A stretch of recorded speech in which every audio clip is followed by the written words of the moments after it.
basah, kemudian tidak ada kehebohan dalam penyaluran, misalkan, kemudian kehebohan dalam hal tuntutan pasca bencana.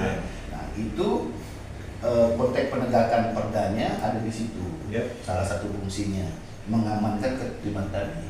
Nah, tapi sampai sejauh ini kan kalau dari Pol PP-nya langsung kantor enggak, tapi yang paling banyak kita ini kan dari kecamatan Bang. Kalau kayak Sungai Raya kan dengan Bang Alam. Alam tuh biasanya selalu ikut di kita, baik dalam karhutlah, dalam ini ya fungsinya tadi untuk sebagai dalam rangka koordinasi tadi juga mengambil porsi dalam konteks kita sebagai koordinator penanganan bencana tadi, penyelenggaraan penanggulangan bencana. Kalau informasi terkait Satlimas sudah pernah dengar nggak Pak? Satlimas. Jadi di situ di Satlimas itu Pak juga ada di situ salah satu tusinya untuk kebencanaan.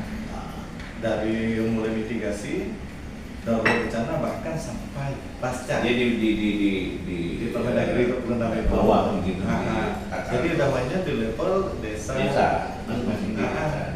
Jadi mungkin lebih efektif.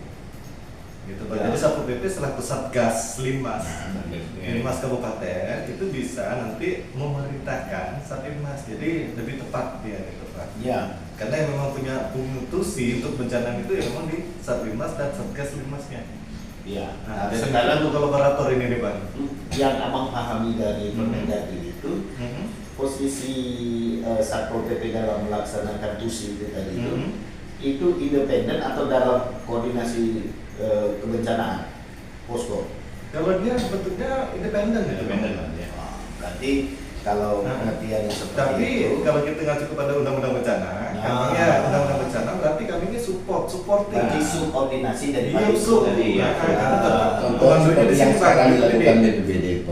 Tetap pusat komando Kami BPBD. kan ikut dalam tim rapat briefing Betul, gitu kan.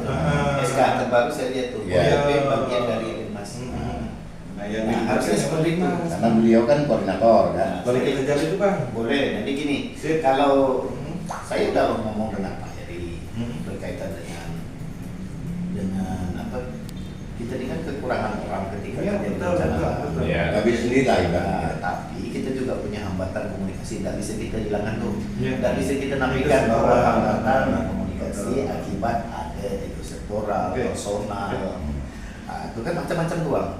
Nah, tapi kan dalam konteks penanggulangan bencana di tingkat daerah harusnya hal itu harusnya ditekan. Nah, sehingga dengan mengedepankan pendekatan komunikasi yang humanis, hal itu dapat ditekan harusnya Bang. Ya betul. Nah, tapi kan itu kan bukan dalam kapasitas saya selaku RR. Saya kan kabit RR Bang. Nah, saya kapasitas saya hanya di fase pasca setelah 14 hari atau 3 bulan kalau ada perpanjangan. Perpanjangan SK. Nah, itu ada tahap namanya tahapan pemulihan.